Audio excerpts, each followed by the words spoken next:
over $40,000 a year. That's more than some of us make full time. It's not fair, it's not right. And that's all I'll say about that, so. Can I address one fact? As well as stated about the taxes. Those taxes were paid for employees of the then ambulance service. There was a treasurer at that time, and I'm not going to mention her name, that did not correctly pay those taxes. But when you're talking about taxes, that was for the employees, the paramedics of the service for the ambulance. So I'd like to I just called the clarify. IRS and they confirmed that. They can go up twice. You responded, allow her to respond. Go ahead, Kyle. I did call the IRS and they confirmed that you lost. Kyle, why don't you run at the firehouse? One shift. One shift. All right. No, don't tell me to shut up. This form that you showed on the internet, which somebody sent me, if you look at the name, Christine, and I won't say her last name, is the one that was filing the taxes and did not do so properly for the employees that the ambulance service had up until September 13th of 2020. Doesn't matter. Are you saying then that they are a nonprofit and they hold I'm nonprofit status? only correcting your issue with taxes. All right, well, that's irrelevant to the Well, you point. brought it up, I'm just making sure Okay, it's correct. let's move on. Thank you. Hi, Judy Saunders, 62 East Cheltenham Road. I support the fire company. I've shown that I've supported the fire company. We've actually gone to the fire company several times to try to do fundraisers for them and told them, no, they didn't want that. That's fine. But for years, and I've attended a lot of meetings, we've had a representative of the fire company come up each time and tell us, well, no, this treasurer was really bad and they left us in a lurch and we don't know where the money went. We're not going to prosecute them. We're not going to bring them up on charges, but now we have to have a whole new board, so it's going to be handled. And then the next guy leaves and they're like, oh, it was his fault that it's a mess. We're trusting our taxpayer money to you. If you are entrusting it to people that in a long line are not being financially and fiscally responsible to the point that it is now a distressed entity, then it is our responsibility as taxpayers, and quite frankly, your responsibility as council, to oversee the money that is coming out of my pocket to fund this private entity. If there's no problem, then transparency should not be a problem. I have asked questions and had people scream at me that they're a hero and I should try one shift on there. And did I ever put on a pair of fire boots? And I understand a lot of people have volunteered for this community for a lot of years. Do they get to steal from it? Is that the level that we're at? If you volunteer and your family has donated Prove they time stole and money, are they allowed to not answer questions, not be transparent, not do the things that are responsible fiscally for the money that is coming out of taxpayers' pockets? If the $130,000 is being spent properly and the fire department is functioning properly, then it's a boon for all of us. I 100% agree. But if it is not being spent properly, if it is one person after another that we blame for it not being spent, it was Dietman, it was Andrew, it was this guy, and now we're just going to have this revolving door of board members and trustees and nobody's going to answer a question, I want an audit. Because now it seems like no one is being responsible with my money. I'm sorry. That's a sad effect. If you had answered the questions, if you'd done what you said you were going to do when this money was first allocated to you, we would not be in this position now. We didn't. You weren't giving us those reports the way you were supposed to. You acted in bad faith, and now you are at a point where you need to be held accountable. I'm sorry. I'm sorry it's there, but it's not her fault or her fault. It is the fault that you did not come here when you were given this money and be accountable for it. Thank you.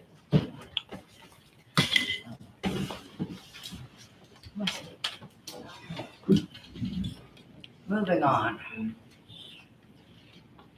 Council held an executive session last week and agreed to call a special meeting to discuss limited topics today. Councilman Powers was arrested and charged with multiple thefts from a Brookhaven store last month. Our solicitor has advised us that the correct course of action is to suspend Mr. Powers from his jobs with the borough pending the outcome of the charges. I will make the motion to suspend Mr. Powers from his positions as fire marshal, fire inspector, emergency management coordinator, and a variety of others, leaf collection, road work, road maintenance, pending the outcome of the charges. I've made the motion. Second. There isn't much discussion we can do. So if there aren't any questions, let's do a roll call vote. Mr. Bull. Aye. Sorry. Aye. Mr. Powers is over here. Mr. Sidlow.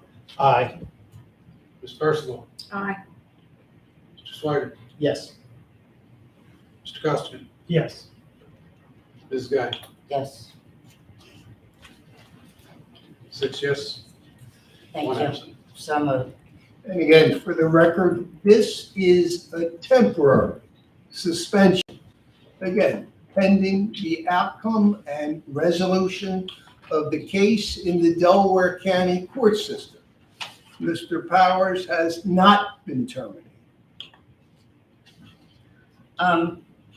Now we do need to make sure that we have a fire marshal in the case that there is a fire. I spoke with Michael Daly. He has a lot of experience. I have his resume here and we'll share it with all of council. I believe Ms. Percival, you're familiar with him. And he is willing to be the interim fire marshal for $300 a month, which is a greatly reduced rate that we were currently paying. I would like to make that motion to appoint Mr. Daly as the interim fire marshal until we find out the outcome of the charges. Second. Do we need a roll call? I have a question on the motion. Okay. Could you tell me when all of council will have the opportunity to speak with Mr. Daly, whether I know him or not? I can give you his information right here. I'll give you When a is copy all of of this. council going to have the opportunity to speak with Mr. Daly concerning his position as temporary fire marshal? We can plan an executive session to meet with him. Thank you. You're welcome. And again, the temporary appointment of Mr. Daly as fire marshal, he serves at the pleasure of Borough Council. So if we have a meeting with Mr. Daly, if we are dissatisfied perhaps with that particular meeting, we are under no obligation to continue with Mr. Daly in his services. However, it is imperative, though, that we then have an alternate fire marshal ready to go. The borough must have a fire marshal. May I interject that the fire marshal through the state police can come in at any time? And the fire company must agree to have that fire marshal on their scene. And there is a new state fire marshal, in fact. Interesting. Thank you for So that. you're saying the fire company has to approve our fire marshal? The fire company controls the scene according to the NIMS. Any NIMS controlled scene, the fire company allows the fire marshal to come on their scene. They may request the state fire marshal to come into and onto their scene. Is that right? During an active, again, fire suppression issue, yes, the chief of the fire company, he is the one that has authority on the scene. And generally, the fire marshal would come in at that time or subsequent thereto. The fire marshal conducts an investigation as to the origins of that particular fire and provides recommendations to council on how those particular perhaps fires can be alleviated in the future. So he conducts an investigative role. But again, when we have an active fire, it is the fire chief on the scene that calls the shots. He is in control. He has the authority. Thank you. Okay, so Do we need a roll call vote? Go ahead, roll call vote. Mr. Bull, Yes. Mr. Sidlow, Aye. Ms. Percival, No, not until he's been interviewed by all council. Mr. Swiger, Yes. Mr. Costigan, Yes. Mrs. Guy, Yes. 5-1, one absent.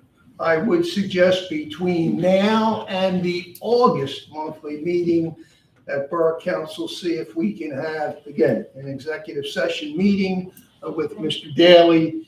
And if there is a comfort level among Borough Council members, then again, Mr. Daly, of course, could continue, again, in his temporary capacity as fire marshal for the Borough of Parkside.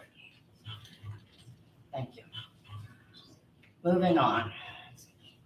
As members of council, the residents must be able to trust that we will serve them with honesty and integrity. While I agree that we are innocent until proven guilty in the court of law, a judge looked at the evidence and felt it merited issuing 2 arrest warrants for Councilman Powers. I realize that we cannot force Mr. Powers from his seat, but I am asking council to request that Mr. Powers resign immediately from council, as these charges are serious and call his honesty and integrity into question. Second. I didn't make the motion. You make a motion. I move we call for the resignation of Councilman Powers. Second. Again, limited on what we can say, but are there any questions? Okay, roll call vote. Mr. Bull, No. Mr. Sidlow, Aye. Mrs. Percival, No, Mr. Swiger, Yes. Mr. Costigan, Yes. Mrs. Guy, Yes, 4-2, one absent. thank you very much. Okay, and So, Mr. Powers has council committee assignments. So I call for a motion to take away his committee assignments. Okay, that is at the discretion of the council president. We need not vote on that. The Okay. council president assigns committees at her discretion, so there is no vote among borough council members. But if the council president, in her judgment, wishes to remove the councilman from certain committees, she is free to do so. She could do it now, or she could do it at the August monthly meeting or a meeting subsequent thereto. well, at this time, I didn't want to be accused of being a dictator, so I was putting it to a vote, but I appreciate you clarifying. Then I will at this time remove Mr. Powers from his committee assignments until more is known, but, or until he, pending his resignation, whether he chooses to do so or not. So we'll move on now, and the next item I have here is the motion to terminate Mr. Capabianco from his jobs. Again, this is a personnel matter we can't discuss in order to protect the confidentiality of Mr. Capabianco. But I will make the motion to terminate Mr. Capabianco. Second. Are there any questions? yes. Okay. If this gentleman has complied with all necessary information, all emails, and with other outside agencies, why is he being terminated? If there is only hearsay of what he has done, I disagree with you, and we can't discuss this. so you cannot say why you wish to terminate somebody? Mr. Willis, we discussed this. Again, as a public employee, Mr. Capobianco has certain confidentiality rights. And he does serve as an employee at will. And by that, I mean that he can be discharged for any reason at any time or for no reason at all under Pennsylvania prevailing law and the at-will employee doctrine. Whether council wishes to publicly discuss the underlying reasons for the discharge vote, that is clearly at the discretion of council. But again, technically, as an at-will employee, Mr. Capobianco or any borough employee, except again, the police department employees that I spoke about, again, can be discharged for no reason at all.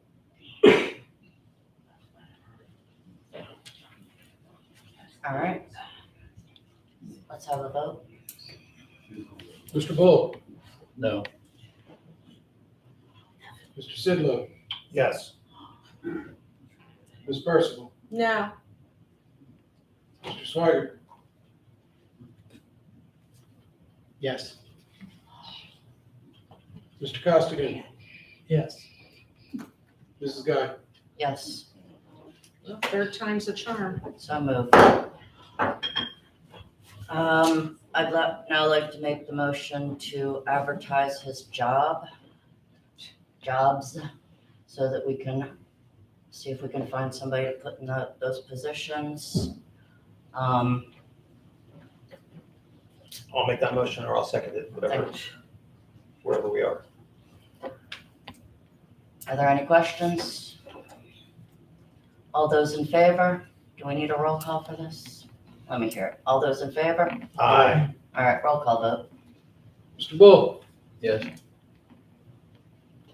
Mr. Sidlow, Aye.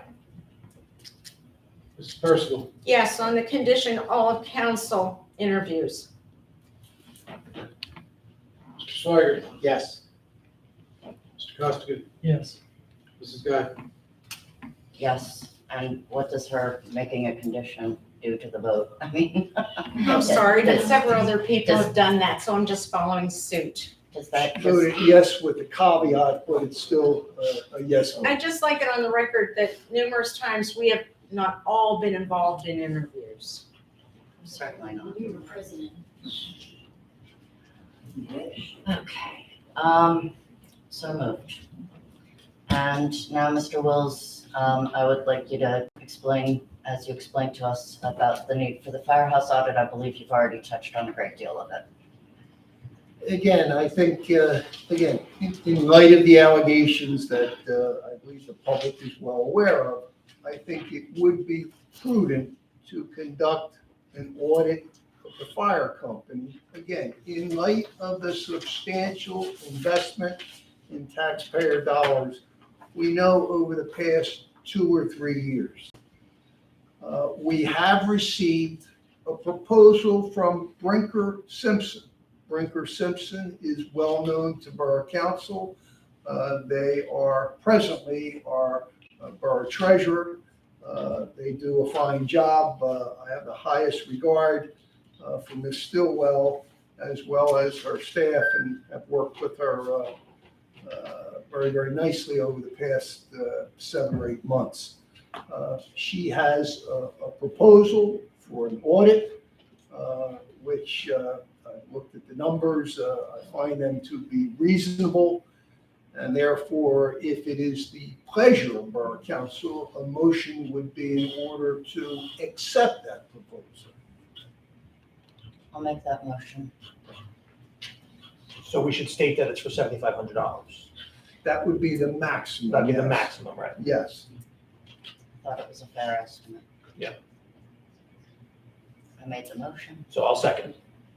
I'd like to comment on the motion. Council only budgeted for the years of 2021, $97,500. We started this in September of 2020 because they lost their ambulance service. 2022, we budgeted $130,000. Of course, this year, $135,000. I'd like to amend the scope of the treasurer's audit to only include the years 2021, 2022, and 2023. I'm trying to save tax dollars here if we can decrease that 7,500. The resolution that the majority council passed had stated that the fire company must do annual itemized listings of all expenses, and they have been doing this quarterly. They've also encouraged through the resolution that the majority council passed, asking them to do additional fundraisings, which they have. And I'd like to know if we can decrease the scope of work that the treasurer who is doing this audit has projected, again, to save tax dollars. I would rather go with the audit as she recommended. Why would we audit 2018 and 2019 when there was only a kind donation year? And the tax dollars started because of their loss of the ambulance in 2021. There was a conversation I had with Donna that it's as much a carrot as a stick.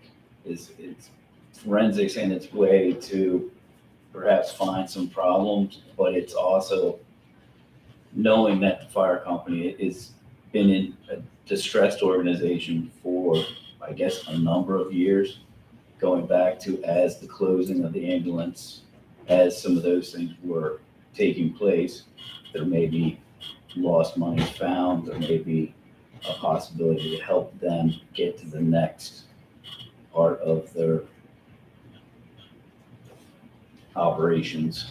Again, the ambulance service closed September 13 of 2020. If I may That's say, why if I'm I may trying to say, avoid 18 and I 19. appreciate you saying that because I think there's a misconception that if we find problems with the audit, that's it. We're not giving the fire company any money. That we've never said that. We want an audit so we can see where the money's coming from, where the money's going. If we're giving the majority of their funding, then they're actually subject to Freedom of Information Act requests. So we have a right to know how much of their budget we're providing. And Donna did a very fair audit. We pay around $10,000 per year to audit the borough. Isn't that correct? I believe that we should audit the taxpayers' dollars. And in this proposal, they're looking at electronic accounting systems, vendor invoices, payments, W-9, details for all revenue received. So that if I give a donation to the fire company, my donation, everybody else's is going to be audited because Donna's proposal is for all revenue received. She's asking for bank statements, including canceled checks and deposit, loan statements, which I'm not quite sure what that has to do with the taxpayers' dollars, annual 1099s, general ledger, financial statements. And what I'm saying is if we curtail the scope of work to 20, 21, 22, and 23, it will save on this proposal. I'm not against, just so I'm repeating myself, I'm not against an audit of the taxpayers' money. I heard you. I I am- heard you. Well, I want to Okay. make sure that I'm quoted correctly here. No, I heard But you. what I want to say is if we decrease the numbers of years audited, we can save the taxpayers some money off of this 7,500. I I think think- it's money well spent. I think it's money well spent to get all the information that we can. It's, how much are we gonna save? $2,000, $1,500? But it's Let's save it. taxpayers' money, it's unbudgeted money. I appreciate your concern. I heard you, and I believe we have the motion that's been seconded, and we're ready for a vote, correct? Mr. Bull, Yes. Mr. Sidlow, Aye. Mrs. Persky, I vote aye on taxpayers' monies for those years. Mr. Swiger, Yes. Mr. Costigan, Yes. Mrs. Guy, Yes. 6 with no clarification. Thank you very much. That concludes my portion of the program. We will have a final call to citizens if anybody would like to speak on something that is non-agenda related. Or they can speak up. Suzanne Nolan. I've been trying to find out about the woodlot with the lights being out. I thought maybe they might have been fixed by now, and I got caught at night, and the lights did not go on again. Have we checked to see if that's an electric? And They're waiting for I approval called, from you, can you Mrs. wait till Stein. I'm done? I called the electric company, Lenai Electric, and they said that I have to have either the council approval or the president approval or the secretary's approval for them to go look into why the lights are not working in the woodlot. I was the first one to ask about the woodlot lights being out, and that was last month. And still nothing has been done, so I'd like to see something done. Can you tell me, is it different than what I was told? Who has to contact them and approve for them to look into it? Well, I apologize. I thought somebody was looking into if it was an electrical problem, because to have them all go at once seems Like a freaker. seems like an electrical issue. I mean, I sent you a text message All today. right, Bob, if you could call Pico and, No. It wasn't Lenai- Pico. Lenai Electric. really, because Pico's not putting the power to it? It's unlikely that it's a Pico issue. Okay. It's all right, that's fine, fine. isn't it? With your approval, I'll send an email to the Lenai tomorrow, and have them do it. All right, thank you. So I can figure out if it's like all of the lamps are broken or if there's an electrical issue getting to them. Thank you, sir. So that's the. Minnie did a minute ago. I just want to make you aware, I am not accepting the proposal that was asked of me. I will take this further.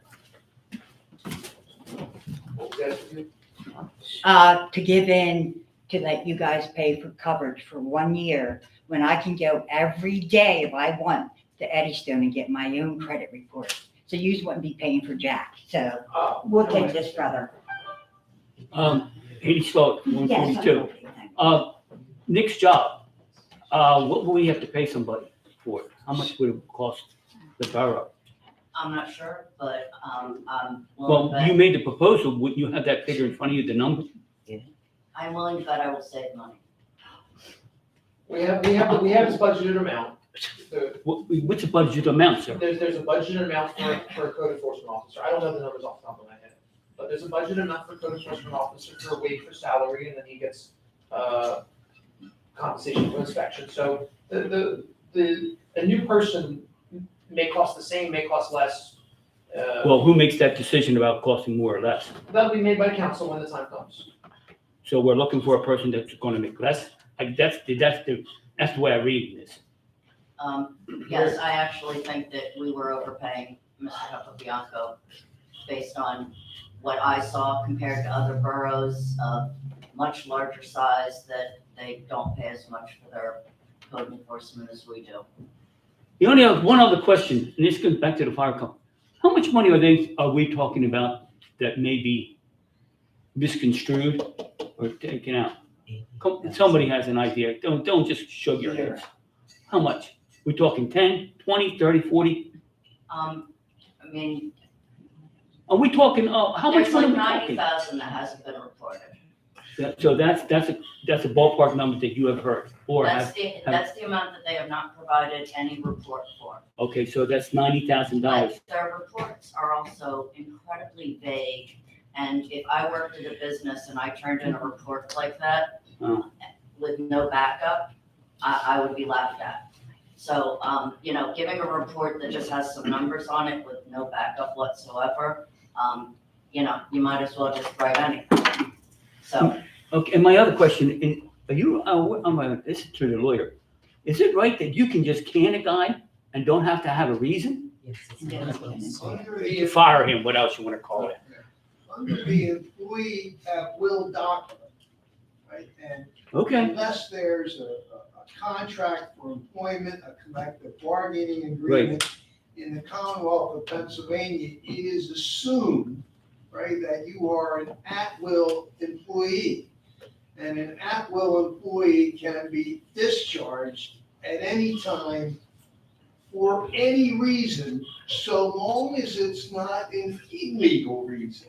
And by that, I mean, Okay. we can't discharge somebody Because you don't like it. because of the color of their skin. Yes, sir. Or because of their ethnic background, or because of their religion, or because of their gender. They are what we call all protected classes. But again, you can be discharged for no reason at all under the employee at will doctrine. Okay, and my final question is, are we looking at a lawsuit now? Yeah. From this guy? For what? Are we looking at a lawsuit from this guy? For what? That's his choice. That's what they're doing. And none of you's having it, okay, It's an. okay. And I guess we have to pay for that too, right? We'll have to defend, the council will have to defend themselves, right? If, He has to have a if, reason. if He has to have Mr. a Wills reason thought to that we sue were doing something that would result in a I didn't say lawsuit. it was, I'm just saying that we have to defend, if we have to, the council has to defend itself, that means we have to put money out for, that means taxpayers' I'm money. just saying that Mr. Wills would not advise us to do something that would put us at risk for a lawsuit. I trust. Okay, thank you.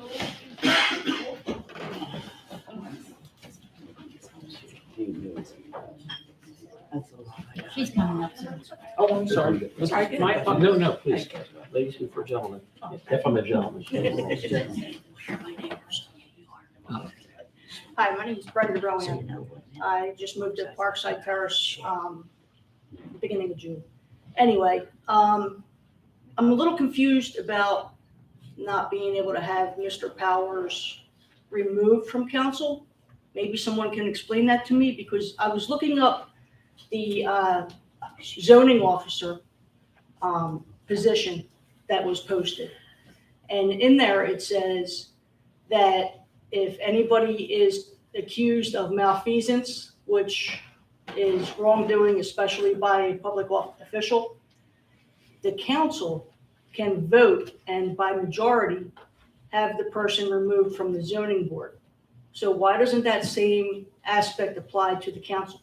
I can explain that. Zoning board is not an elected position. Council is an elected position. So the laws make it very difficult to remove an elected official, because otherwise the majority would just kick out the minority every chance they got.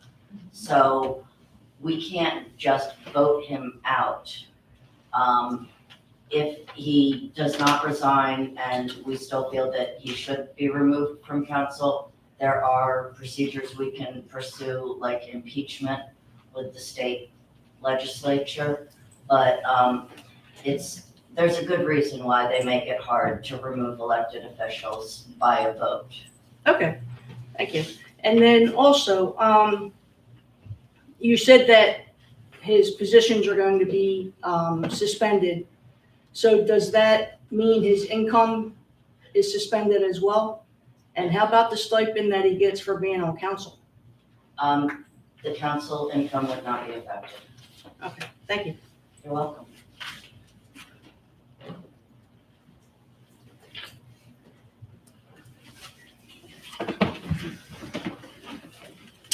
Ken Goldstein again. All issues aside, just a quick comment, this is really a sad night for the borough. All this is really very saddening. Forgetting the politics of it all, just to hear what I'm hearing and all that's going on, it's really a sad night for everybody, for lots of reasons. I'm not sure of the wisdom of terminating a position of code enforcement without having somebody in that position of code enforcement, simply because your ordinances require code enforcement inspections for the transfer of real property, for transfer of possession of real property in rental situations. And right now you have nobody. So I guess I question how you're going to be able to enforce the laws that you have without putting a burden upon the residents who live here, who own property here, who want to sell a home, rent an apartment, I'm gonna let you figure that out in your wisdom with the advice of your solicitor. I concur with your concerns with regard to that issue, Mr. Goldstein. I'm obviously involved in the real estate field myself, and I will certainly urge that Borough Council expedite that process so that we get a qualified code enforcement officer in place ASAP. Thank you. The last issue with regard to the letter, Mr. Wilson, I am happy to talk to council. It doesn't have to be in this form. If you think that's best, I do that to share my concerns. It doesn't have to be. I think, Mr. Goldstein, yeah, that it would be much more productive All right, so to why have don't we, those discussions. why don't we agree to do that at some point, and then I can share my concerns? Fair? Yeah. Okay, thank you.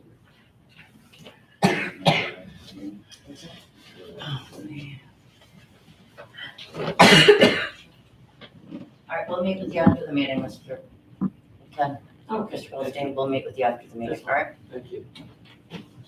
If there's nothing else, I will accept a motion to adjourn. So moved. Second. All those in favor? Aye. So moved. Thank you. I know you have to leave, Scott. Yeah.